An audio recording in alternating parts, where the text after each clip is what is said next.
नमस्कार, बहुत बहुत स्वागत है आपका इस सेशन में। इस लेक्चर में हम लोग बात करेंगे दर्पण को लेकर। दरअसल पिछली वीडियो में हम लोगों ने प्रकाश के परावर्तन और प्रकाश के गुणों तथा अन्य चीजों पर हम लोगों ने डिस्कस किया था। ये सेशन हमारा दर्पण को लेकर होगा। दर्पण किसे कहते हैं, दर्पण के प्रकार क्या होते हैं और किस तरीके से दर्पण को डिफाइन किया जाता है और दर्पण में बनने वाली इमेज की क्या क्राइटेरिया होती है। इन सारी चीजों पर इस वीडियो में हम लोग डिस्कस करेंगे, प्राइमरी चीजों पर। ठीक है, तो दर्पण हम लोग जानते हैं, दर्पण हमारे दैनिक जीवन का एक हिस्सा है। सुबह से शाम तक हम लोग दर्पण का उपयोग करते रहते हैं, है ना। जिस तरीके से चेहरे को देखने के लिए दर्पण का उपयोग होता है, बाइक में पीछे की गाड़ियों को देखने के लिए साइड मिरर का उपयोग किया जाता है। ये सारी चीजें दर्पण ही है और ये दर्पण अलग अलग प्रकार के होते हैं। जिस तरीके से गाड़ियों में जो दर्पण लगा होता है, गाड़ियों का जो साइड मिरर होता है, उसमें लगाया गया दर्पण उत्तल दर्पण कहलाता है।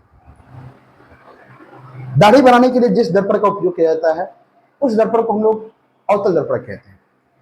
अपना चेहरा देखने के लिए जिस दर्पण का उपयोग किया जाता है, वो दर्पण हमारा कहलाता है समतल दर्पण।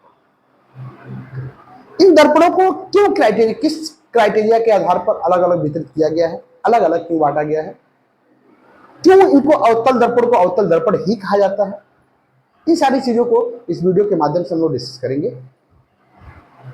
तो देर न करते हुए इस टॉपिक को स्टार्ट किया जाता है। दर्पण देखेंगे। दर्पण दर्पण मिरर देखिए, दर्पण की बात करेंगे। सबसे पहले हम जानेंगे कांच। जब कांच के किसी एक पृष्ठ पर कलई करके दूसरे पृष्ठ को परावर्तक पृष्ठ बनाया जाता है तो दर्पण कहलाता है। ठीक है, ऐसा परावर्तक पृष्ठ दर्पण कहलाता है। तो कहेंगे जब कांच के किसी एक पृष्ठ पर कलई करके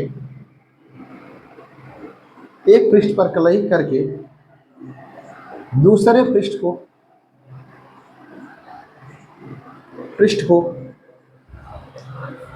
परावर्तक पृष्ठ बनाया जाता है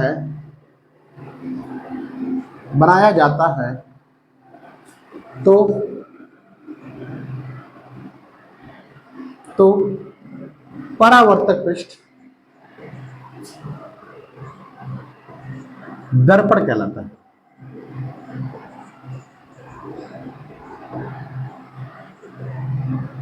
ठीक है, दर्पण दो प्रकार के होते हैं।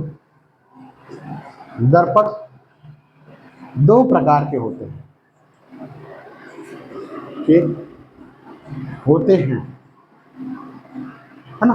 दर्पण दो प्रकार के होते हैं। पहला होता है समतल दर्पण, दूसरा होता है गोली दर्पण।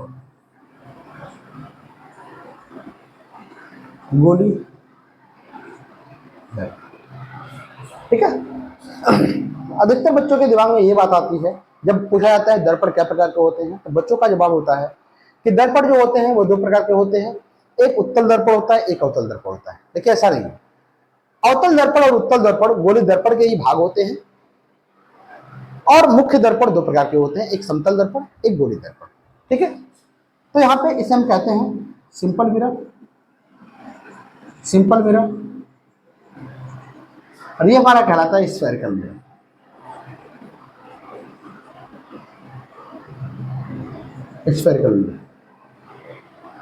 ठीक है, ये हमारा सिंपल मिरर कहलाता है, दूसरा हमारा स्फेरिकल मिरर कहलाता है। बात समझ आ रही है। अब बात करेंगे जो सरल दर्पण होता है, समतल दर्पण होता है, ये क्या होता है, इसे कैसे डिफाइन करते हैं। ठीक है, समतल दर्पण की बात करेंगे। समतल दर्पण किसे कहते हैं, देखिए। समतल दर्पण कहेंगे जब समतल समतल कांच के एक पृष्ठ पर कलाई करके दूसरे पृष्ठ को परावर्तक तल बनाया जाता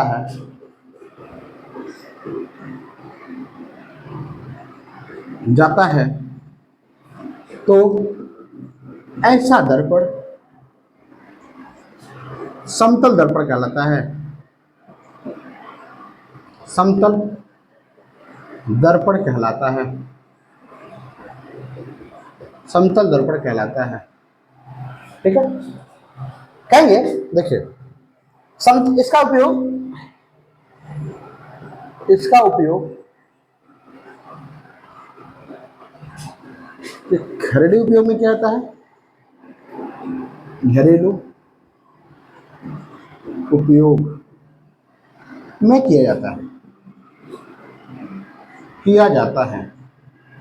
घरेलू उपयोग मतलब जैसे किचन में हो गया, बाथरूम में हो गया, है ना, इन सभी चीजों में समतल दर्पण का उपयोग किया जाता है घर के उपयोग।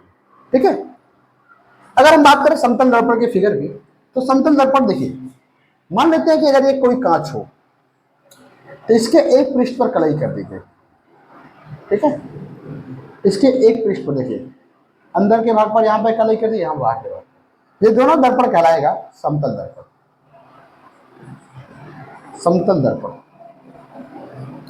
ये हमारा सिंपल मिरर है। ठीक है, ठीक है, ये जो है, ये हमने जो लाइन कर रखा है, मतलब कि ये हमारा कलाई वाला पृष्ठ है, कलाई पृष्ठ, और जब ये हमारा परावर्तक पृष्ठ है, जब इस पर प्रकाश डालेंगे ये प्रकाश परावर्तित होकर पुनः उसी माध्यम में वापस लौट जाएगा। जितने कोण पर इस पर प्रकाश डालेंगे प्रकाश उतने कोण पर परावर्तित होकर के पुनः आगे की तरफ निकल जाएगा। ठीक है, इस तरीके की ये चीजें बात समझ आ रही है? दर्पण समझ में आ रहा है आपको? दूसरा देखेंगे, सेकंड वाला जो हमारा होता है सेकंड गोली दर्पण। ठीक है, दूसरा देखेंगे, दूसरा होता है गोली दर्पण। गोलीय दर्पण, ठीक है, दूसरा देखेंगे गोलीय दर्पण। गोलीय दर्पण स्फेरिकल मिरर कहेंगे, जब कांच के खोखले गोले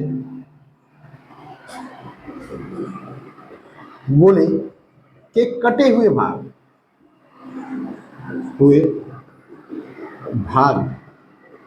के आंतरिक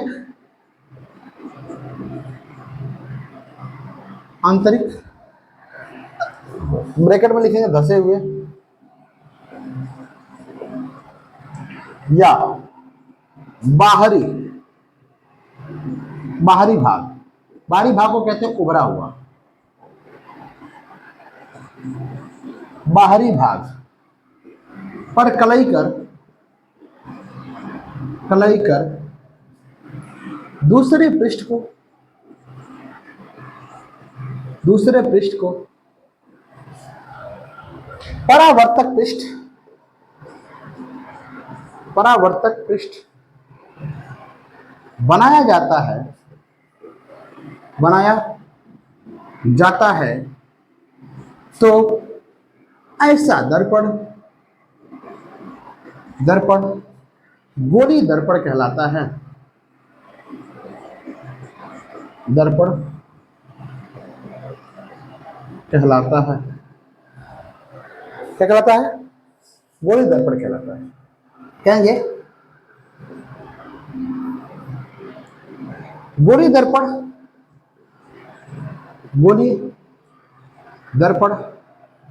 दो प्रकार के होते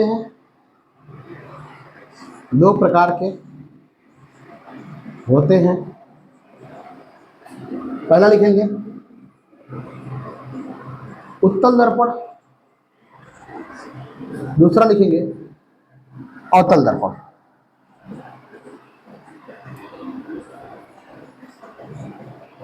ठीक है। देखिए उत्तल दर्पण जो है इसके उभरे हुए भाग को परावर्तक तल बनाया जाता है आंतरिक पृष्ठ पर कलई करके, ठीक है। और अवतल दर्पण में इसके बाहरी भाग पर कलई करके आंतरिक भाग पर क्या बनाया जाता है, परावर्तक पृष्ठ बनाया जाता है। इस तरीके के ये दो दर्पण होते हैं, ठीक है। अगर हम बात करें उत्तल दर्पण की, उत्तल दर्पण, देखिए सबसे बड़ी बात, उत्तल दर्पण को हम कहते हैं convex lens, convex lens, sorry convex mirror, mirror की बात कर रहे हैं हम लोग, कॉन्वेक्स मिरर। और कॉन्वेक्स मिरर में सबसे बड़ी बात क्या होती है, ये जो होता है, जो धसा हुआ भाग होता है, इसके अंदर की तरफ कलई की जाती है, बाहर को क्या बनाया जाता है, उभरा हुए भाग को परावर्तक पृष्ठ बनाया जाता है। तो कहेंगे उत्तल, ऐसे लिखेंगे, जब किसी कांच के खोखले गोले, कांच के खोखले गोले, खोखले गोले, कांच के खोखले गोले के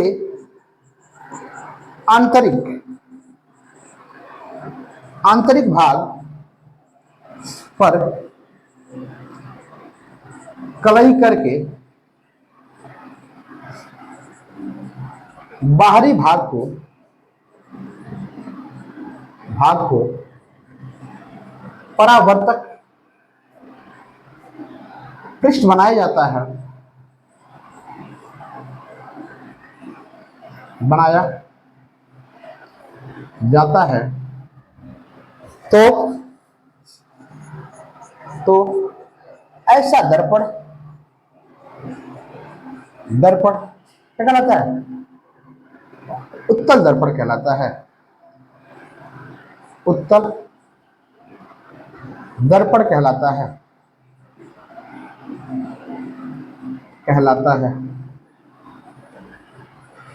ठीक है। ऐसा दर्पण क्या कहलाता है, उत्तल दर्पण कहलाता है। अभी देखेंगे उत्तल दर्पण बनता कैसे है। देखिए उत्तल दर्पण बनता कैसे है, सबसे बड़ी बात, ठीक है। देखिए मान लेते हैं कि ये हमारा कोई कांच का खोखला गोला है, ठीक है। कांच का खोखला गोला है, तो गोला है तो इसका केंद्र होगा कोई ना कोई, ठीक है। और यहां पर इसको हम ले लेते हैं, ये हम मान लेते हैं कि ये हमारा क्या है, क्या भाई, ये हमारा कटे हुए गोले का ये भाग है। देखिए दो भाग ले लेते हैं, ठीक है। ये बीच का हिस्सा हटा दिए, ठीक है, डॉट डॉट डॉट, ये समझ लीजिए। तो अभी हमने लिखा कि जब कांच के खोखले गोले के आंतरिक भाग पर, आंतरिक भाग मतलब ये वाला जो भाग होता है, ये आंतरिक भाग होता है। देखिए जब आंतरिक भाग पर कलई करके, इससे कलई कर दिया हमने, आंतरिक भाग पर हम कलई कर दिए, देखिए इस भाग पर हमने क्या कर दिया, कलई कर दिया। तो अब जो बना, देखिए ये पृष्ठ और ये पृष्ठ, ये दोनों पृष्ठ हमारा उत्तल दर्पण का निर्माण करता है। किसका निर्माण करता है, उत्तल दर्पण का, उत्तल दर्पण का। ये दोनों पृष्ठ उत्तल दर्पण का निर्माण करता है। देखिए ये भी और ये भी, और ये चूंकि है एक खोखले गोले का कटा हुआ भाग, खोखला गोला है उसका ये कटा हुआ भाग है, ठीक है। खोखले गोले का ये हमारा कटा हुआ भाग है, ठीक है। खोखले गोले का ये कटा हुआ भाग है, तो इसका एक केंद्र होगा, गोला है तो गोले का केंद्र होगा, और जो गोले का केंद्र होता है उसको हम रिप्रेजेंट करते हैं सी से कहते हैं सेंटर। तो ये गोले का केंद्र सी से रिप्रेजेंट करते हैं, लेकिन जब इससे दर्पण का निर्माण होता है तो दर्पण का केंद्र, यही गोले का जो केंद्र होता है, ये दर्पण का केंद्र कहा जाता है, और इसे हम लोग कहते हैं वक्रता केंद्र, वक्रता केंद्र। अब बात आती है कि ये इसे वक्रता केंद्र क्यों है, ठीक है। तो देखिए सबसे बड़ी बात कि गोली दर्पण का जो भाग होता है, अवतल दर्पण होता है, उत्तल दर्पण, ये गोले के कटे हुए भाग है, और जो गोले का कटा हुआ भाग होता है उसे हम लोग कहते हैं वक्र। और वक्र का केंद्र क्या कहलाएगा, वक्रता केंद्र कहलाएगा। और इस वक्र की जो त्रिज्या होगी, इस वक्र की जो त्रिज्या कहलाएगी, देखिए यहां से इसकी जो त्रिज्या कहलाएगी, इस त्रिज्या को हम कहेंगे वक्रता त्रिज्या। और वक्रता त्रिज्या को R से प्रदर्शित करते हैं, वक्रता त्रिज्या, ठीक है। और दर्पण का ये जो द्वारक होता है, देखिए दर्पण की जो ये लंबवत लंबाई होती है, लंबवत की लंबाई, इसे हम लोग कहते हैं दर्पण का द्वारक। क्या कहलाता है, दर्पण का द्वारक। तो ये हमारा हो गया क्या, उत्तल दर्पण। इसका उपयोग देख लेते हैं। उपयोग, उत्तल दर्पण का जो उपयोग होता है, वाहनों के साइड मिरर, साइड दर्पण क्या किया जाता है। साइड दर्पण समझ रहे हैं, जो वाहनों के साइड में लगाया जाता है, बगल में लगाया जाता है, पीछे गाड़ियां देखने के लिए। और सबसे बड़ी बात, उत्तल दर्पण, उत्तल दर्पण में बना प्रतिबिंब सीधा और आभासी होता है, आभासी होता है, ठीक है। ये इंपॉर्टेंस है इसकी। अवतल दर्पण में जो प्रतिबिंब बनता है वो सीधा बनता है, आभासी बनता है। इसको हम लोग प्रूफ करेंगे, एज ए प्रूफ करेंगे, बताएंगे चित्र आरेख के द्वारा कि कैसे इसमें बना प्रतिबिंब आभासी होता है, इन सारी चीजों को, ठीक है। तो ये दूसरा देखते हैं, इसका दूसरा पोर्शन अवतल दर्पण। दूसरा पोर्शन इसका देखेंगे अवतल दर्पण।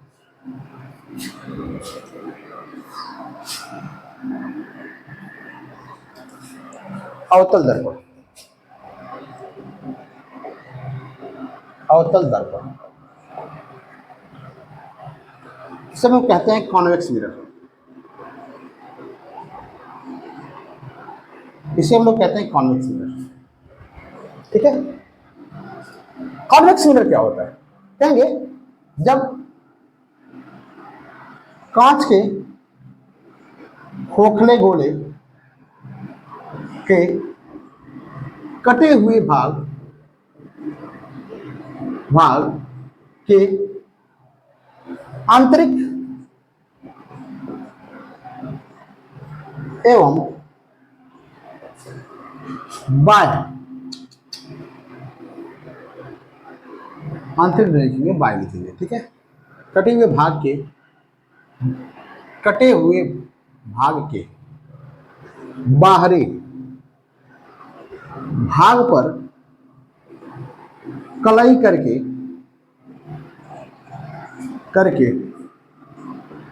आंतरिक भाग, हिंदी लिखेंगे धसे हुए भाग को परावर्तक तल बनाया जाता है,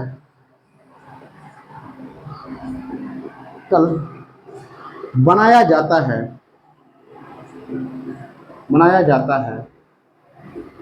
तो ऐसा दर्पण अवतल दर्पण कहलाता है, दर्पण कहलाता है,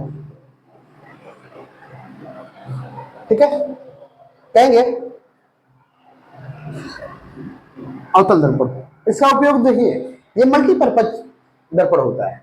जैसे जैसे वस्तु की दूरी और प्रतिबिंब, वस्तु की दूरी दर्पण से बदलती रहती है, वैसे वैसे वस्तु का प्रतिबिंब आभासी वास्तविक दोनों रूप से परिवर्तित होता रहता है, ठीक है। तो सबसे पहले इसका देखेंगे दर्पण का मतलब किस तरीके से दर्पण बनता है, ठीक है। देखिए, यह मान लिया हमने कि ये हमारा कोई गोला है, ठीक है, और इसका ये क्या है, केंद्र है, और ये इसका दर्पण का कटा हुआ भाग हो गया। मान लेते हैं कि ये हमारा जो दर्पण है ये इसी गोले का कटा हुआ भाग है, ठीक है। तो इसका वक्रता केंद्र हो गया सी, क्योंकि अभी हमने बताया, जस्ट हमने पीछे बताया है कि ये जो कांच होगा गोली कांच, जिस कटे हुए खोखले गोले का भाग होता है उस खोखले गोले का केंद्र दर्पण का केंद्र कहा जाता है ना। इसे हम कहेंगे वक्रता केंद्र, वक्रता केंद्र। इसके बाहरी भाग पर कलई की जाती है, देखिए, ठीक है। और यहां से इसकी जो दूरी बनी, ये बना कितना, कैपिटल आर। इसे हम लोग कहेंगे क्या, वक्रता त्रिज्या। वक्रता, वक्रता क्यों कहते हैं, क्योंकि ये वक्र होता है और वक्र की त्रिज्या क्या कहलाएगी, वक्रता त्रिज्या, और वक्र का केंद्र वक्रता केंद्र कहलाएगा, ठीक है। और इसका जो दर्पण को हम लोग रिप्रेजेंट करते हैं, दर्पण की मुख्यतः लंबाई mm डैश द्वारक के रूप में उपयोग होती है, ठीक है। आगे देखिए, इसके आगे हम लोग देखते हैं, कहेंगे अवतल दर्पण, अवतल दर्पण में बना प्रतिबिंब, बना प्रतिबिंब आभासी,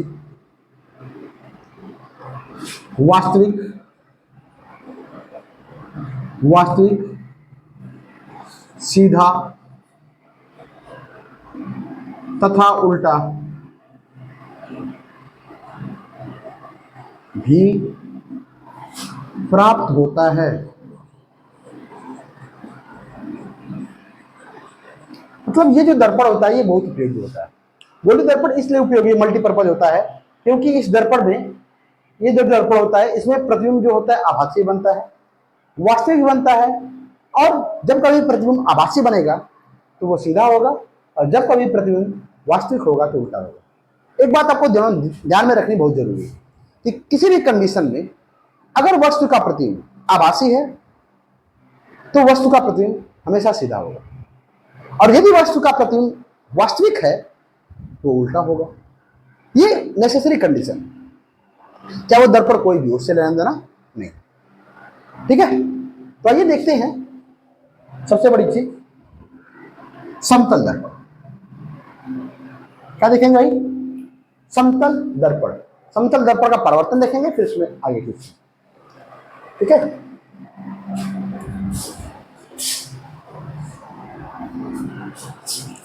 समतल दर्पण में, समतल दर्पण में, दर्पण में प्रकाश का परावर्तन, परावर्तन, समतल दर्पण में प्रकाश का परावर्तन। कहेंगे समतल दर्पण प्रकाश का परावर्तन होता क्या, ये देखेंगे। देखिए, सबसे बड़ी बात, बहुत ही सरल चीजें होती है, इसमें कोई छोटा है नहीं है। एक हम सबसे पहले समतल दर्पण का निर्माण करते हैं, और इसका हम लोग इसके पटल पे एक रेखा खींच लेते हैं। ये क्या होगा हमारा समतल दर्पण, और इस पे हमने एक किरण आरेख डाला, इसे हम कह सकते हैं आपतित किरण, आपतित किरण, ठीक है। और जहां पर आपतित किरण गिरती है उस बिंदु पर हम लोग अभिलंब खींच लेंगे। अभिलंब को हमने क्या कहा, एन कह लिया।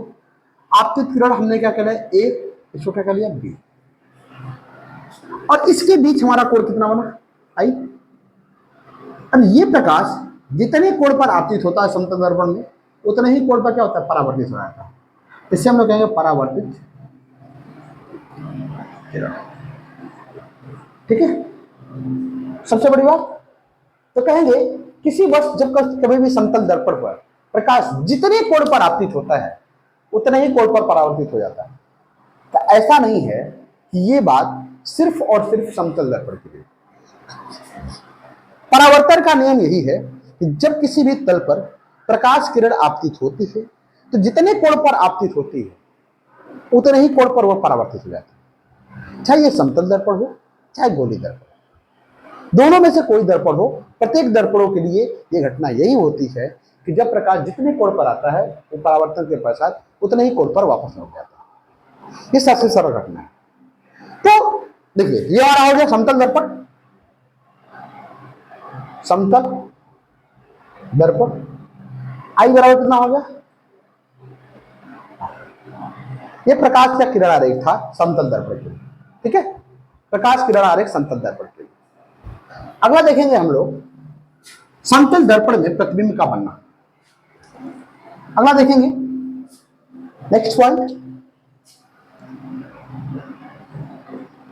समतल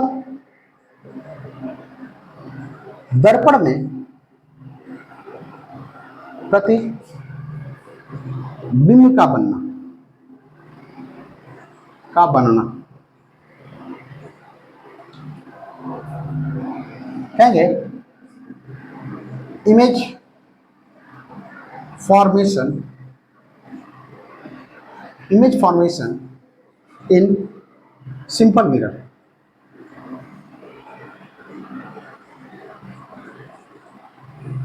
image formation in simple mirror.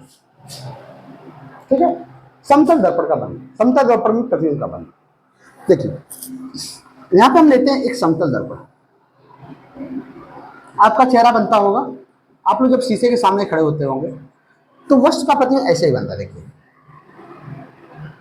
ठीक है, ये हम ले लिए कोई वस्तु, मान लेते हैं कोई व्यक्ति है, ऐसा है, और ये दर्पण के सामने इस तरीके से खड़ा है। ये हमारा होगा समतल दर्पण। ठीक है, समतल दर्पण। समतल दर्पण के नीचे हम कालिक कर देते हैं पहले, तब ये लगेगा सॉरी यार, समतल दर्पण इसे थोड़ा कह रहा है, समतल दर्पण तो ये होगा। ठीक है, इस रेखा पर वस्तु है, ये हमारा समतल दर्पण। ठीक है,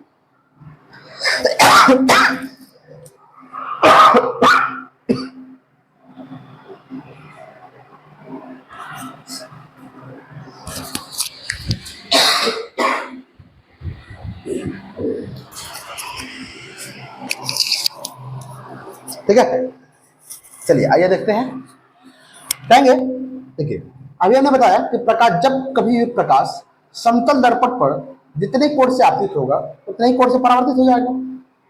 तो देखिए प्रकाश किरण ये समतल दर्पण के लंबवत आपतित हो रही है, तो परावर्तन के पश्चात ये समतल दर्पण के लंबवत ही परावर्तित हो जाएगी। दूसरा देखेंगे, ठीक है, देखिए इस स्थान पर प्रकाश किरण आई कोण पर आपतित हो रही है, तो परावर्तन के पश्चात ये आई कोण पर वापस भी लौट जाएगा। ठीक है, ये हमारा वस्तु है,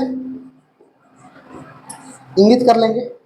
और इस दर्पण से वस्तु की जो दूरी है, वस्तु की दूरी हमेशा लेते हैं यू से। किससे लेते हैं? यू से, वस्तु की दूरी।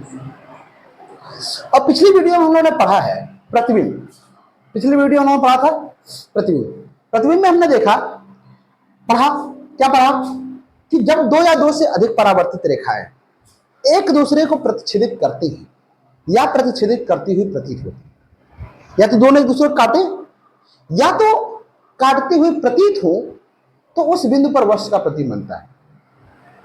प्रतिबिंब दो प्रकार का होता है, एक आभासी और एक वास्तविक। तो जब दो रेखाएं एक दूसरे को वास्तव में काटती हैं तो वास्तविक प्रतिबिंब बनता है, और जब काटती हुई प्रतीत होती है तब आभासी प्रतिबिंब बनता है। देखिए इस स्थान पर ये दोनों परावर्तित रेखाएं एक दूसरे को काट नहीं रही, क्योंकि ये परावर्तन के पश्चात इधर जा रही है और ये परावर्तन के पश्चात इधर जा रही है। तो इन दोनों रेखाओं को हम डॉट डॉट डॉट करके पीछे की तरफ मिलाते हैं।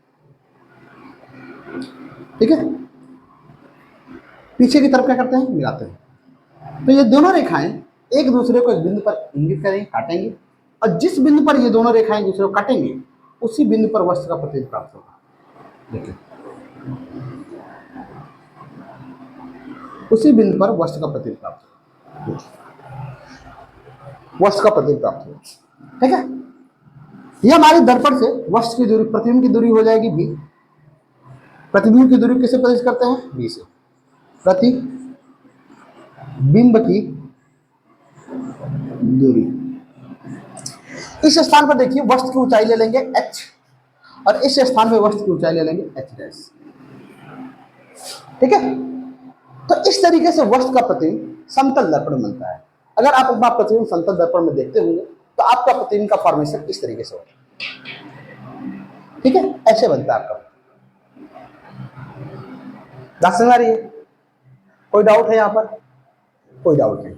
तो कहेंगे सबसे पहली बात, समतल दर्पण में, समतल दर्पण में बना प्रतिबिंब,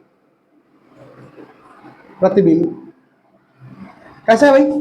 आभासी है। तो क्या लेंगे? प्रतिबिंब आभासी होता है, आभासी होता है। आभासी और सीधा है तो सीधा होता है। ठीक है, लिखेंगे सीधा होता है। सबसे पहली बात। दूसरा हो गया, देखिए वस्तु की दूरी, जितनी दूरी पर दर्पण से वस्तु होगा, प्रतिबिंब भी उतनी ही दूरी पर होगा। ये हमारा प्रतिबिंब है। ठीक है, इसे हम लोग बिंब कहते हैं। वस्तु को ही क्या कहते हैं? वस्तु को ही हम लोग कहते हैं बिंब। बिंब और प्रतिबिंब की दूरी दर्पण से समान होती है। तो कहेंगे बिंब तथा प्रतिबिंब, बिंब तथा प्रतिबिंब दोनों की दूरियां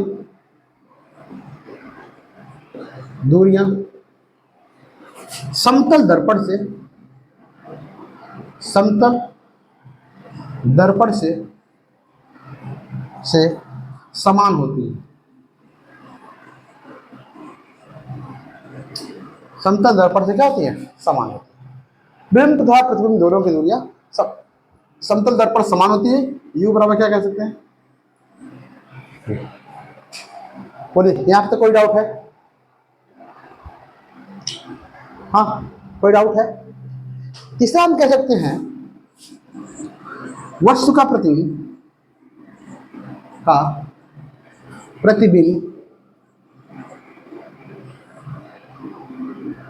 वस्तु के बराबर होता है, वस्तु के बराबर होता है। जितना ऊंचा ये होगा उतना ये ऊंचाई भी होगा। इन दोनों की ऊंचाई बराबर होगी। h बराबर कितना? h dash. सबसे इंपॉर्टेंट बात, इन दोनों की ऊंचाई क्या होगी? आपस में बराबर होगी। ठीक है, चौथी कंडीशन अगर देखेंगे तो कहेंगे वस्तु, ऐसे लिखेंगे, समतल दर्पण में, समतल दर्पण में बने प्रतिबिंब में पार्श्विक परावर्तन देखने को मिलता है। पार्श्विक परिवर्तन देखने को मिलता है, देखने को मिलता है। अब आपके दिमाग में ये बात बढ़ रही होगी कि ये पार्श्विक परावर्तन क्या होता है भाई? पार्श्विक परिवर्तन, तो जब आप दर्पण के सामने खड़े होते हो तो उसमें आप देखोगे कि आपका दाहिना हाथ दर्पण का बायां हाथ प्रतीत होता है और आपका बायां हाथ दर्पण का दाहिना हाथ प्रतीत होता है। ठीक है, दूसरी सबसे इंपॉर्टेंट बात कि आपका चेहरा अगर इस दिशा में है तो उस वस्तु का जो प्रतिबिंब का चेहरा होगा वो अपोजिट डायरेक्शन में। ठीक है, तो यहां पे ये चीजें जो होती है यही पार्श्विक परिवर्तन कहलाती है। तो कह सकते हैं, यहां पे लिख सकते हैं एनिंग डाल करके, पार्श्विक परिवर्तन, पार्श्विक परिवर्तन, लेटरल डिफरेंस, इसे कहते हैं लेटरल डिफरेंस। तो कहेंगे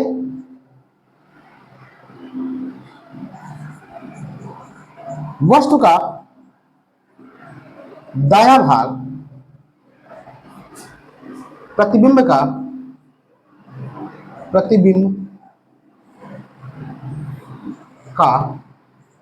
बायां भाग तथा वस्तु का बायां भाग प्रतिबिंब का दायां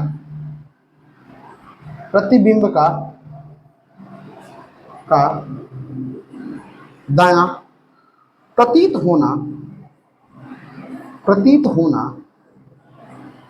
पार्श्विक परिवर्तन कहलाता है। पार्श्विक परिवर्तन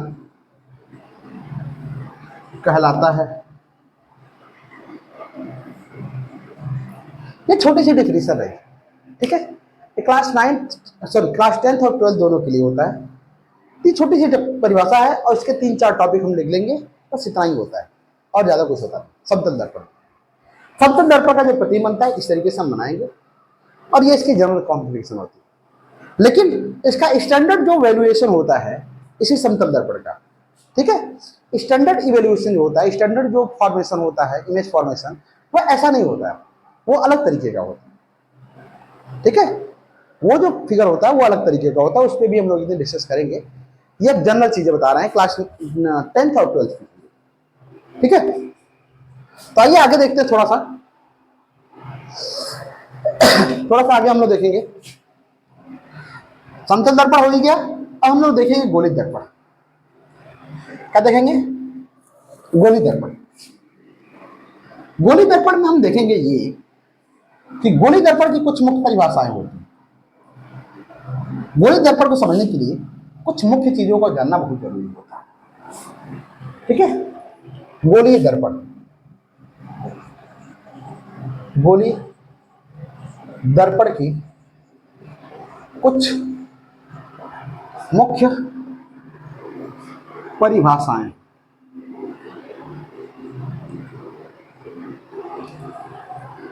अंग्रेजी लिखना चाहे तो लिख सकते हैं, सम इंपॉर्टेंट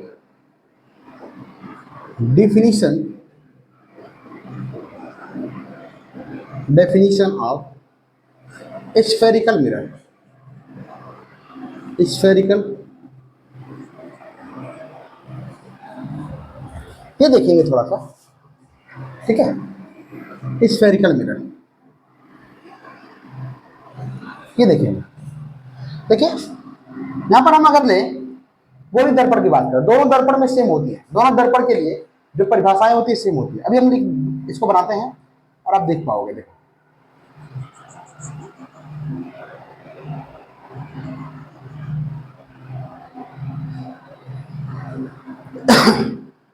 और इसके लिए एक दर्पण और बना लेते हैं जिसमें आपको डिफरेंस करने में दिक्कत ना हो, ठीक है। इसको हम बनाते हैं अवतल दर्पण। कौन दर्पण बनाते हैं? अवतल दर्पण। अवतल दर्पण में क्या होता है? अवतल दर्पण की क्राइटेरिया, अवतल दर्पण के आंतरिक भाग में क्या होती है? कलई की गई होती है, सॉरी उत्तल दर्पण, इसे उत्तल दर्पण बना, अब बन गया तो बना देते हैं, है ना, बाहरी भाग। तो इसको हमने क्या देंगे, ये हमारा क्या हो जाएगा? वक्रता केंद्र सी, और यहां से इसकी दूरी कितनी हो जाएगी? आर। वक्रता त्रिज्या, ये हमारा हो जाएगा दर्पण का ध्रुव, दर्पण का केंद्र, ठीक है। केंद्र, वक्रता त्रिज्या, दर्पण का द्वारक, दर्पण का मध्य बिंदु ध्रुव कहलाएगा, इसे हम लोग कहेंगे ध्रुव। दर्पण के मुख्य बिंदु से होकर गुजरने वाली रेखा कहलाती है क्या? मुख्य अक्ष। क्या कहलाती है? मुख्य अक्ष कहलाती है, इसे हम लोग कहेंगे मुख्य अक्ष, ठीक है। और इसी तरीके से अगर हम इसको ले लें, इसको लेते हैं,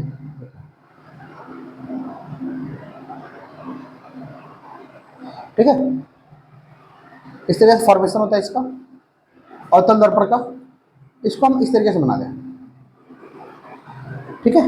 इसका केंद्र हो गया ये, और यहां से इसके केंद्र से और ध्रुव से होकर गुजरने वाली रेखा मान लेते हैं कि ये हमारी कोई है, ये है, ये हमारा दर्पण का केंद्र हो गया ध्रुव, यम, यम डैश सी, इसे कह दिया क्या? आर। ये हमारा हो गया अवतल दर्पण, और इसे कह लिया हम लोगों ने क्या? उत्तल दर्पण। तो सबसे बड़ी मुख्य परिभाषा ये लिखेंगे, दर्पण का केंद्र, क्या लिखेंगे? वक्रता केंद्र,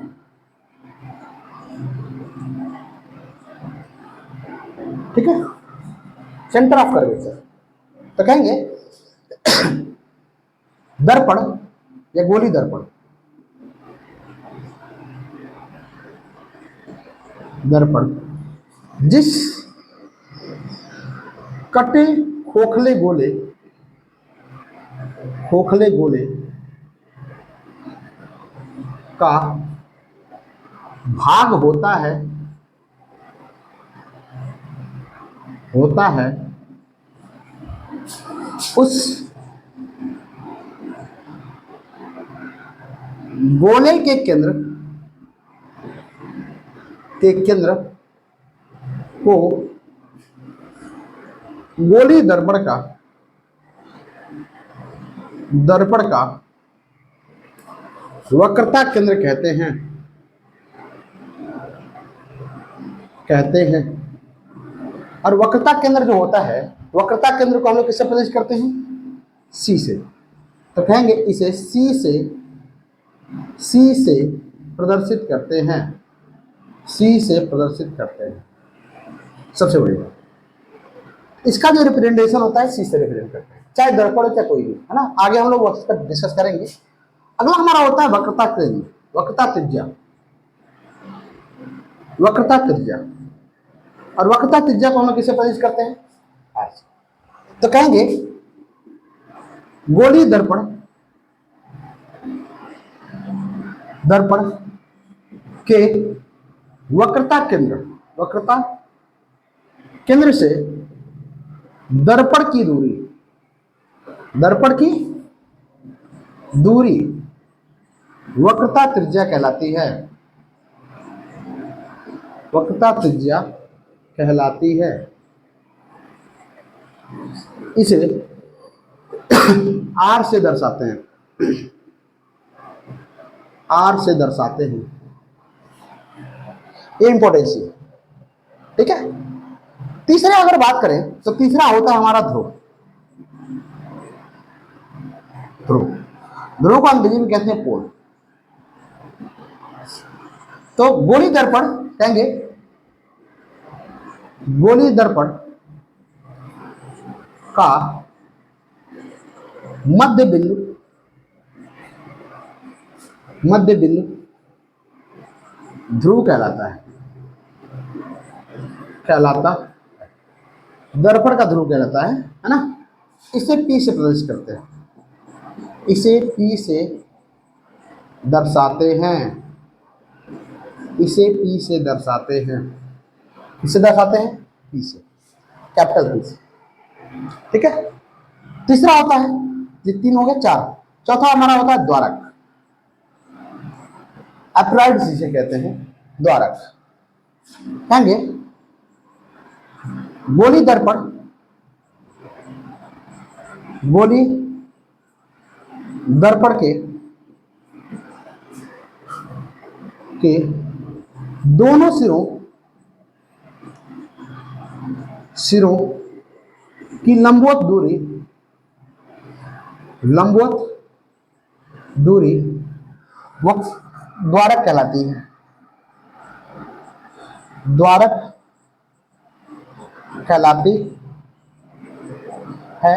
इसे MM से प्रदर्शित करते हैं, MM डैश से दर्शाते हैं, ठीक है। इसे MM डैश से दर्शाते हैं। बात समझ में आ रही है? वक्रता के अंदर समझ में आ रहा है? जिस खोखले गोले का कटा हुआ भाग होता है, उस खोखले गोले का केंद्र, चाहे उत्तल दर्पण हो चाहे उत्तल दर्पण, क्या कहलाता है? वक्रता केंद्र कहलाता है, ठीक है। वक्रता त्रिज्या खोखले गोले के केंद्र, ये केंद्र है, और केंद्र से दर्पण की दूरी, जितनी दूरी होगी वही दूरी हमारी कहलाएगी, चाहे इसकी हो चाहे इसकी हो। कोई दर्पण हो, उत्तल चाहे अवतल, दोनों की परिभाषा सेम होगी। गोली दर्पण का वक्रता केंद्र कहलाता है। इसे इस बार कैपिटल R से प्रदर्शित करते हैं।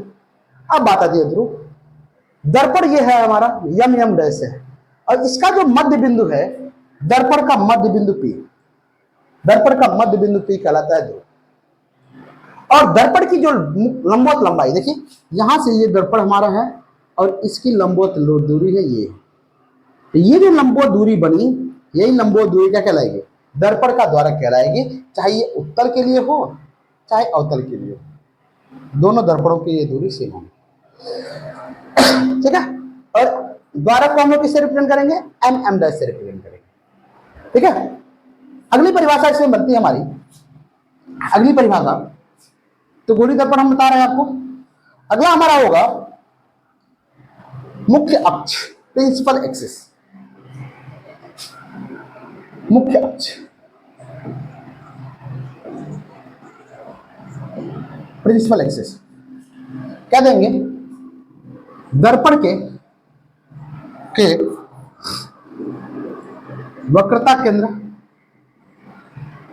तथा ध्रुव से होकर गुजरने वाली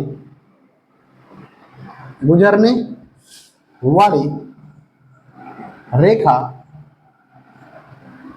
क्या कहलाती है, दर्पण के वक्रता केंद्र से होकर गुजरने वाली रेखा क्या कहलाती है, मुख्य अक्ष कहलाती है, मुख्य अक्ष कहलाती है।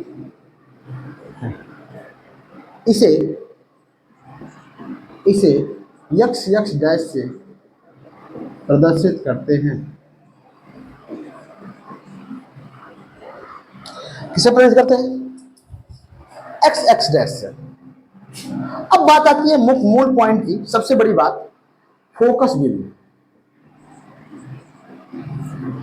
फोकस बिंदु, फोकस बिंदु क्या होता है ये जानना बहुत जरूरी है। तो फोकस बिंदु के लिए देखिए, सबसे बड़ी बात ये होती है कि जब किसी दर्पण पर, कोई दर्पण हो, चाहे अवतल हो चाहे उत्तल हो, जब अवतल या उत्तल दर्पण पर मुख्य अक्ष के समांतर, कहां किसके समांतर, मुख्य अक्ष के समांतर प्रकाश आपतित होता है, तो परावर्तन के पश्चात जिस बिंदु से होकर जाता है, जिस बिंदु से होकर जाता है, वही बिंदु क्या कहलाता है, वही बिंदु क्या कहलाता है, दर्पण का फोकस बिंदु। या ऐसे लिख सकते हैं कि जब कोई वस्तु अनंत पर हो, अनंत पर रखी वस्तु का प्रतिबिंब जिस बिंदु पर बनता है, वह बिंदु क्या कहलाता है, क्या कहलाता है, फोकस बिंदु कहलाता है। इसको हम लोग कह देंगे अनंत, ठीक है। तो कहेंगे जब गोली दर्पण पर प्रकाश किरण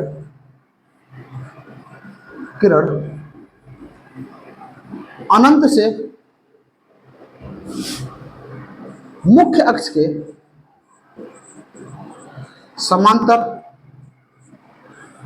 आपतित होती हैं,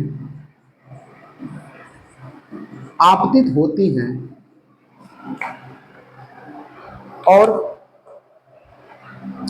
आपतित होती हैं और परावर्तन के पश्चात जिस बिंदु से होकर जाती है, बिंदु से होकर जाती है दर्पण का मुख्य फोकस कहलाता है, मुख्य फोकस कहलाता है। इसे कैपिटल एफ से प्रदर्शित करते हैं, कैसे प्रदर्शित करते हैं, कैपिटल एफ से दर्शाते हैं, प्रदर्शित करते हैं, ठीक है। अब बात आती है फोकस दूरी की, फोकस दूरी, ठीक है। फोकस दूरी क्या होती है, फोकस दूरी जो होती है, फोकस बिंदु तथा ध्रुव के बीच की दूरी क्या कहलाती है, फोकस दूरी। तो क्या देंगे, फोकस बिंदु तथा ध्रुव के बीच की दूरी दूरी फोकस दूरी कहलाती है। फोकस दूरी कहलाती है। इसे स्मॉल एफ से प्रदर्शित करते हैं। किससे प्रदर्शित करते हैं? स्मॉल एफ से प्रदर्शित करते हैं। फोकस दूरी हमारी किससे रिप्रेजेंट होती है? स्मॉल एफ से। इतनी बातें हमें याद रखनी जरूरी, बहुत जरूरी है। अगर ये बातें हमें याद नहीं है तो गोली दर्पण की चीजें हमें समझ नहीं है। ठीक है, ये मुख्य चीजें हैं कुछ गोली दर्पण के संबंध में, कुछ मुख्य परिभाषाएं रही जिसको जानना आपको बहुत जरूरी है। अगर आप इन सारी चीजों को जानते हैं तो गोली दर्पण में प्रतिवस्तु का प्रतिबिंब किस तरीके से बनता है, इन सारी चीजों को हम अब ध्यान पाएंगे। ठीक है, बात समझ में आ रही है गोली दर्पण के संबंध में मुख्य परिभाषाओं की बात। आगे हम लोग देखेंगे, अगली पॉइंट हमारी होगी, देखिए ये समझ में आ रहा है ना, फोकस बिंदु से इसकी दूरी क्या कहलाती है।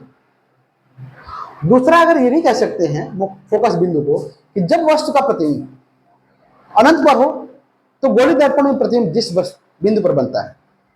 जब कोई वस्तु अनंत पर रखी हो और उसका प्रतिबिंब गोली दर्पण में जिस बिंदु पर बनता है वही बिंदु फोकस बिंदु कहलाता है, ये भी कह सकते हैं। ठीक है, तो चलिए आगे चलते हैं। गोली दर्पण हमने समझ लिया। अब हम लोग गोली दर्पण के संबंध में एक मुख्य चीज सीखेंगे, चिन्ह परिपाटी, साइन कन्वेक्शन। साइन कन्वेक्शन सीखेंगे। साइन कन्वेक्शन क्या होता है? ये सारी चीजें क्लास 10th की हैं, ठीक है, लेकिन फिर भी हम आपको इसलिए बता रहे हैं कि आप इन चीजों को अगर नहीं जानते होगे तो कम से कम सीख पाओगे, जान पाओगे कि ये चीजें होती क्या है। तो हम लोग सीखेंगे साइन कन्वेक्शन, चिन्ह परिपाटी। चिन्ह परिपाटी, साइन कन्वेक्शन। साइन कन्वेक्शन सीखेंगे, चिन्ह परिपाटी। दोनों दर्पण ले लेंगे, चाहे उत्तल ले चाहे उत्तल ले, बात वही है। दोनों दर्पण की बात कर लेंगे। देखिए ये हम लेते हैं अवतल दर्पण और इधर हम ले लेते हैं उत्तल दर्पण। ये हमारा अवतल दर्पण, ठीक है, ये अवतल हो गया, ये हमारा उत्तल हो गया, उत्तल, और ये क्या हो गया? अवतल। ठीक है, तो देखिए ये हमने खींच लिया रेखा और यहां पर हमने खींच लिया ये रेखा।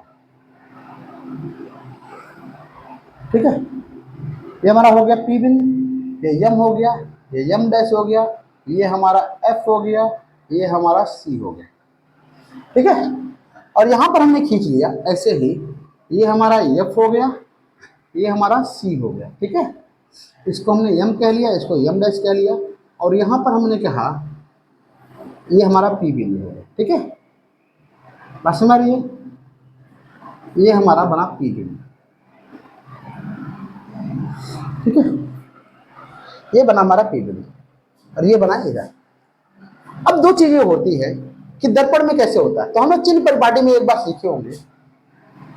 ये इस तरीके से हमने सीधा सिखा रहा है, ये 0 होता है और यहां से जब इधर मापते हैं तो ये संख्या हम हमेशा प्लस मापते हैं और इस साइड हमेशा हम माइनस मापते हैं। ठीक है, ऊपर की तरफ प्लस मापते हैं और नीचे की तरफ माइनस मापते हैं। ठीक है, तो जब गोली दर्पण में बात करते हैं तो गोली दर्पण का जो ध्रुव होता है इसे हम 0 पॉइंट कह सकते हैं। क्या कह सकते हैं? 0 पॉइंट, चाहे वो दर्पण का उत्तल दर्पण हो चाहे उत्तल दर्पण, इसका जो ध्रुव है, ध्रुव को ही हम मिड पॉइंट मानते हैं, इसी को हम शून्य मानते हैं ना, मूल बिंदु कह ले। तो ध्रुव को मूल बिंदु मानते हैं और इससे देखिए ये दाहिना तरफ है, इससे दाईं ओर, दाईं ओर हमेशा क्या लेंगे? अगर कोई माप लेते हैं तो ये माप क्या होगा? धनात्मक। क्या होगा? धनात्मक। और अगर बाईं ओर की बात करें, बाईं ओर, तो ये दूरी हमेशा क्या होगी? ऋणात्मक होगी। ठीक है, ध्रुव के दाईं ओर दूरी धनात्मक और ध्रुव के बाईं ओर ऋणात्मक। वही बात यहां पे भी, इस तरह क्या होगी, ये दाईं तरफ है, दाईं ओर क्या धनात्मक और बाईं ओर ऋणात्मक। ठीक है, और अगर ध्रुव जो होता है, ये मुख्य अक्ष जो होती है, मुख्य अक्ष के ऊपर अगर कोई वस्तु मापते हैं, लंबाई ऊपर की तरफ मापते हैं मुख्य अक्ष के ऊपर, तो मुख्य अक्ष के ऊपर अगर कोई दूरी मापते हैं तो ये हमेशा क्या मापते हैं, धनात्मक। और अगर मुख्य अक्ष के नीचे, इससे नीचे मुख्य अक्ष के नीचे क्या लेंगे भाई, ऋणात्मक। मुख्य अक्ष के नीचे क्या हो जाएगा, ऋणात्मक। वही कंडीशन यहां पे भी हो जाएगी। अगर हम ऊपर मापते हैं, इससे ऊपर मापते हैं मुख्य अक्ष के, तो इधर धनात्मक लेंगे, धनात्मक, और इससे नीचे लेते हैं तो क्या लेंगे, ऋणात्मक ले लेंगे। तो ये जनरल कन्वेंशन होता है सामान्य रूप से। इस सामान्य की बात करें कि अगर जैसे हम लोग चिन्ह परिपाटी में, जिससे हम लोग कोऑर्डिनेट सिस्टम में एक्स वाई जेड लेते हैं, तो मूल बिंदु से दाईं ओर धनात्मक, बाईं ओर ऋणात्मक, ऊपर की ओर धनात्मक, नीचे की ओर ऋणात्मक, ऐसे मापते हैं। सेम टू सेम दर्पण में भी, दर्पण के ध्रुव को हम लोग मूल बिंदु मापते हैं, और दर्पण के ध्रुव से दाहिनी तरफ हमेशा दूरी धनात्मक और बाईं तरफ ऋणात्मक, इसके ऊपर धनात्मक, इसके नीचे ऋणात्मक। तो यहां पे देखेंगे, देखिए ये फोकस दूरी हो गई, तो ये अवतल दर्पण है, अवतल दर्पण की फोकस दूरी क्या हो गई, ऋणात्मक। ये वक्रता त्रिज्या हमारी हो गई, वक्रता त्रिज्या अवतल दर्पण क्या हो गई, ऋणात्मक। लेकिन अगर बात करें उत्तल दर्पण में, उत्तल दर्पण में जो फोकस दूरी हो गई वो क्या हो गई, धनात्मक, और जो वक्रता त्रिज्या हो गई ये क्या हो गई भाई, धनात्मक। मतलब साफ साफ है कि अवतल दर्पण की जो फोकस दूरी होती है वो ऋणात्मक होती है, वक्रता त्रिज्या भी क्या होती है, ऋणात्मक होती है। लेकिन उत्तल दर्पण की फोकस दूरी धनात्मक और वक्रता त्रिज्या ऋणात्मक होती है। बात समझ आ रही है? तो इस तरीके से हम वस्तुओं की दूरी, वस्तु की दूरी, प्रतिबिंब की दूरी, वस्तु की ऊंचाई, प्रतिबिंब की ऊंचाई, इस तरीके से हम दर्पण में ज्ञात कर पाते हैं। क्योंकि दर्पण सूत्र से जब हम लोग सवाल को हल कर रहे होंगे तो सारे मान माइनस और प्लस बखूबी हम लोग को रखना पड़ेगा, जिसके द्वारा हम सही तरीके से मान ज्ञात कर पाएंगे। अगर हमें साइन में भी थोड़ा भी परिवर्तन हम करते हैं तो मान में बहुत बड़ा परिवर्तन देखने को मिलता है। इस कारण से यही कारण है कि हम लोग चीजों को 1 बाई 1 साइन के आधार पर, धनात्मक और ऋणात्मकता के आधार पर मान को रखेंगे, जिससे मान में कोई परिवर्तन देखने को नहीं मिलेगा। बात समझ आ रही है? तो चलिए देखते हैं आगे गोली दर्पण में प्रतिबिंब का बनना। ठीक है, गोली दर्पण में प्रतिबिंब का बनना, गोली दर्पण में कैसे प्रतिबिंब बनते हैं उनको एक बार देख लेते हैं। ठीक है, गोली दर्पण में किस प्रकार से प्रतिबिंब बनते हैं हम लोग एक बार देखते हैं उसके बाद। ठीक है, सबसे पहली चीज हम देखेंगे किरण आरेख, किरण आरेख कहेंगे रे डायग्राम।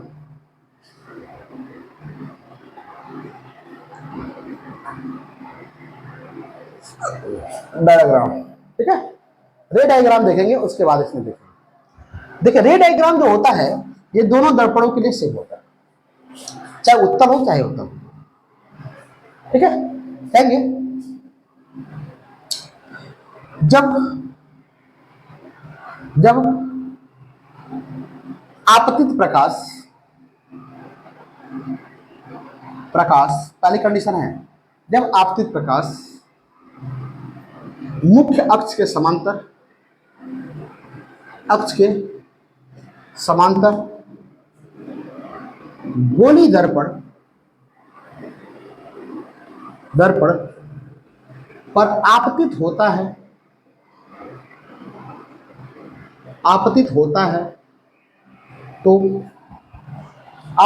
है तो परावर्तन के पश्चात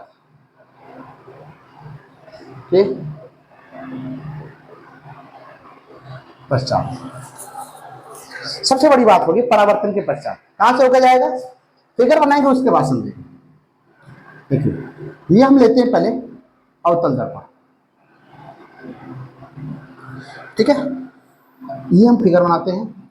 ये हमारा हो गया ध्रुव, ये दर्पण हो गया यम यम डैश, फोकस बिंदु हो गया एफ, वक्रता केंद्र हो गया कितना सी, ये हमारा मुख्य अक्ष बना, ठीक है।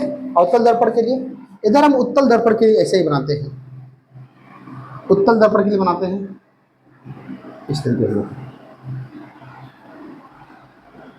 मैं उत्तल दर्पण के लिए बनाया, ठीक है, इस तरीके से। ये हमारा हो गया फोकस बिंदु और ये हमारा हो गया क्या वक्रता केंद्र, ठीक है। इसे हमने कह दिया ध्रुव और ये हमारा हो गया एम और एम डैश। अब बात है कि जब प्रकाश मुख्य अक्ष के समांतर कहां पर आपतित होता है, दर्पण पर, तो चाहे उत्तल दर्पण हो चाहे अवतल दर्पण, उससे लेना देना नहीं है।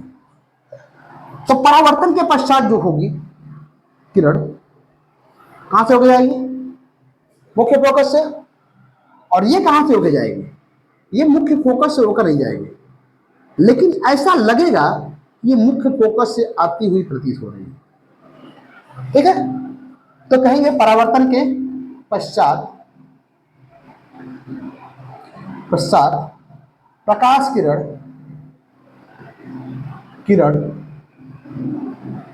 मुख्य फोकस से जाती है, देखिए मुख्य फोकस से जाती है या मुख्य फोकस से निकलती हुई प्रतीत होती है। मुख्य फोकस से या तो जाती है या तो यहां मुख्य फोकस से निकलती हुई प्रतीत होती है। बात समझ आ रही है, देखिए मुख्य फोकस से होकर जा रही है, ये मुख्य फोकस से निकलती हुई प्रतीत हो रही है। ये घटना देखने को मिल रही है, ठीक है, ये घटना आपको देखने को मिल रही है, समझ में आ रही है बात। ये पहली घटना है, इसके तीन रे डायग्राम होते हैं, तीनों को वन बाई वन लोग देखेंगे, ठीक है। दूसरा देखेंगे, दूसरा इसका देखेंगे, दूसरी पॉइंट इसकी होगी, ठीक है। देखिए दूसरी पॉइंट, जब आपतित किरण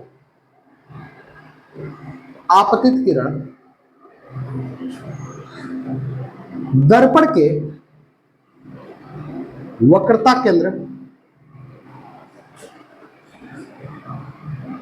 से होकर दर्पण पर आपतित होती है या वक्रता केंद्र पर आती हुई प्रतीत होती है,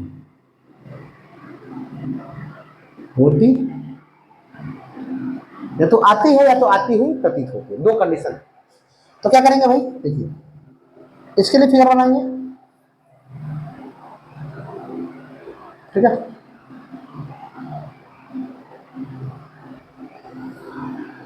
ये हमारा P हो गया, इसे यम कह लिया, इसे यम डैश कह लिया, ये हमारा हो गया क्या F, इसे हमने कह लिया क्या C।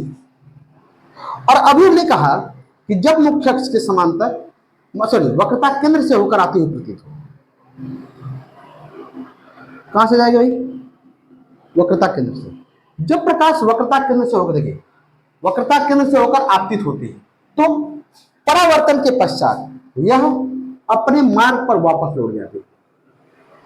देखिए वक्रता केंद्र से आपतित हो रही है, देखिए आपतित होती है, कहां से आपतित हो रही है, वक्रता केंद्र से आपतित हो रही है, और परावर्तन के पश्चात अपने मार्ग पर पुनः वापस लौट जा रही है, ठीक है।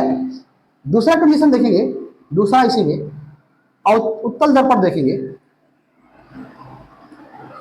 उत्तल दर्पण में ये हमारा हो गया F, ये हमारा हो गया C, और यहां पर प्रकाश हम देखेंगे कि प्रकाश ऐसे आपतित हो रहा है, ठीक है। और ये ऐसा लगेगा,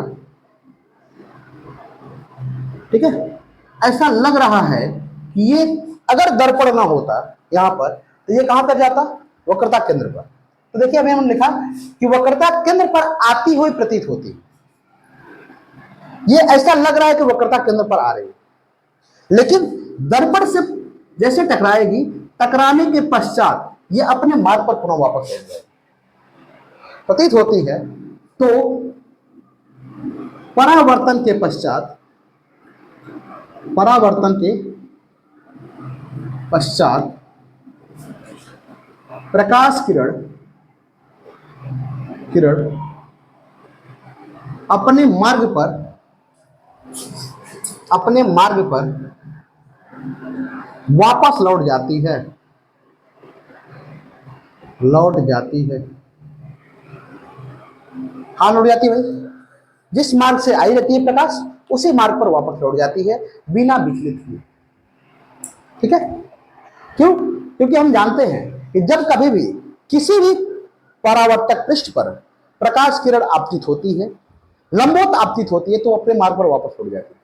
तो जब वक्रता केंद्र पर आपतित होगी तो दर्पण का कोई भी बिंदु हो वह वक्रता केंद्र के लंबवत होता है, क्योंकि अगर अभिलंब दर्पण के किसी बिंदु पर खींचना हो तो वह बिंदु अभिलंब, देखिए अगर मान लीजिए इस बिंदु पर अभिलंब खींचना हो तो दर्पण के केंद्र से खींचा गया उस बिंदु पर रेखा क्या कहलाती है, लंब कहलाती है।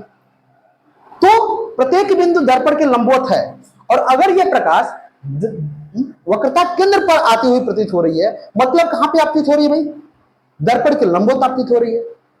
और जब प्रकाश दर्पण के लंबवत आपतित होगी तो अभी हमने प्रकाश के परावर्तन के नियम के अनुसार ये जानते हैं कि जो प्रकाश जितने कोण पर आपतित होती है किसी तल पर उतने ही कोण पर वापस लौट जाती है।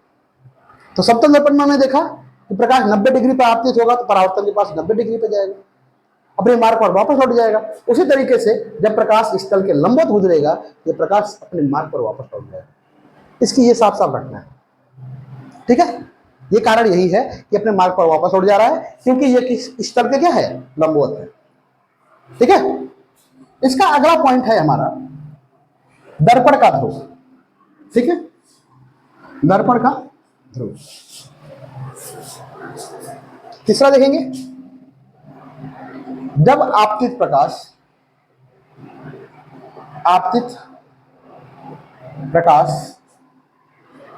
दर्पण के ध्रुव पर जितने कोण से आपतित होता है परावर्तन के पश्चात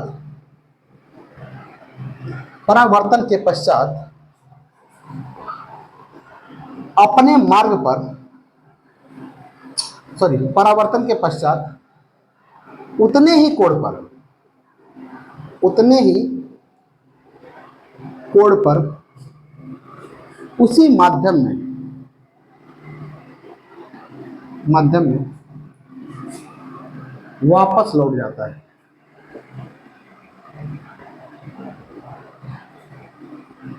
ठीक है। जैसे देखिए ये हमारा बना क्या, गोली दर्पण बना, कम दर्पण है, उत्तल दर्पण, अवतल दर्पण की उत्तल दर्पण, बताइए अवतल दर्पण की उत्तल दर्पण, बताइए अवतल दर्पण की उत्तल दर्पण, समझ में आ रही चीजें। ये हमारा है अवतल दर्पण, ठीक है। ये आई हो गया, ये कितना हो गया आई, जितने कोण पर आपतित होगा उतना ही कोण। अगर इसे हम आर भी ले लें, ठीक है, तो यहां पे लिखते हैं कोण आई बराबर कितना, कोण आर, ठीक है। उसी तरीके से अगर हम गोली दर्पण की बात करें, गोली दर्पण में उत्तल दर्पण की बात करें तो उत्तल दर्पण में भी यही घटना देखने को मिलती है, एफ सी। अब प्रकाश, इसको हम अगर पी कहने, ये हम यम कहते हैं, इसे यम डैश कह लें, तो प्रकाश जितने कोण पर आपतित होगा दर्पण पर, उतने ही कोण पर परावर्तन के पश्चात वापस लौट जाएगा उसी माध्यम में। ठीक है, तो ये हमारा बनेगा आई बराबर कितना, थोड़ा। देखिए इस तरीके की घटना बनती है, ये हमारी घटना है। ठीक है, अब बात बनती है चौथी घटना। उतना इंपॉर्टेंट नहीं है लेकिन फिर भी रिवर्सिबल प्रोसेस को ही रिप्रेजेंट करता है, उसको भी देख लेते हैं। ठीक है, और ये इस टॉपिक मतलब कि किरण आरेख की लास्ट पॉइंट है। इसके बाद अगर आप इन चारों घटनाओं को जानते रहोगे तो किसी भी वस्तु का प्रतिबिंब बहुत ही आसानी के साथ आप बना पाओगे। ठीक है, चौथी घटना, जब प्रकाश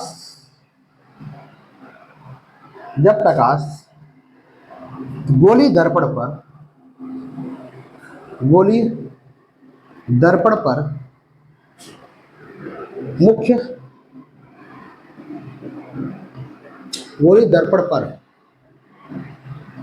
फोकस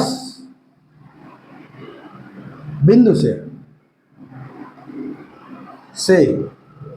या फोकस बिंदु पर आता हुआ प्रतीत होता है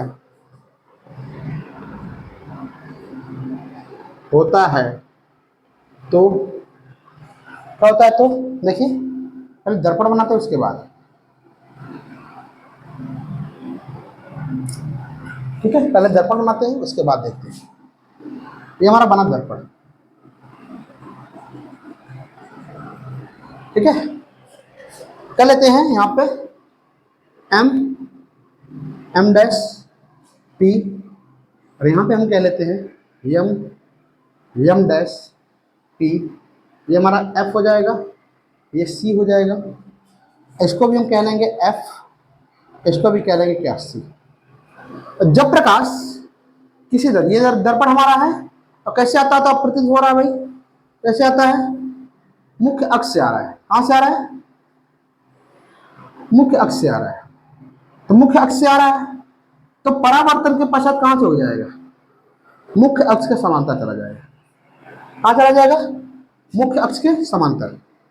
ठीक है, तो ऐसा लग रहा है कि कहां जा रहा है भाई, मुख्य अक्ष पर आपका प्रतीत हो रहा है, परावर्तन के पश्चात कहां से हो जाएगा, मुख्य अक्ष से जाता हुआ प्रतीत होगा। देखिए ठीक है,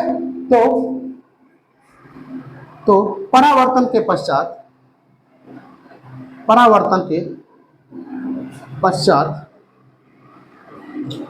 मुख्य अक्ष के समांतर चला जाता है, मुख्य अक्ष के समांतर चला जाता है।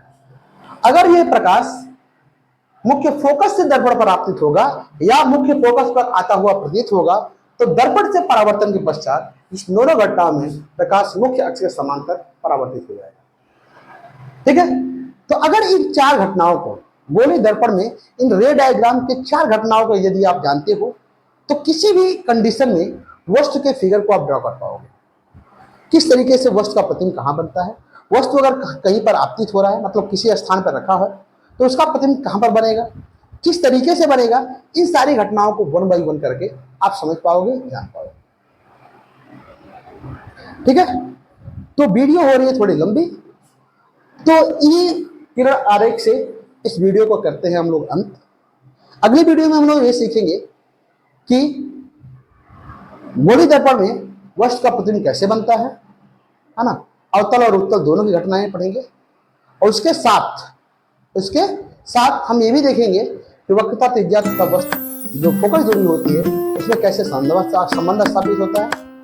इन सारी घटनाओं को अगले वीडियो में हम लोग देखेंगे। ठीक है, तब तक के लिए देखते रहिए विद्यावृक्ष को देखने के लिए आपका बहुत बहुत धन्यवाद।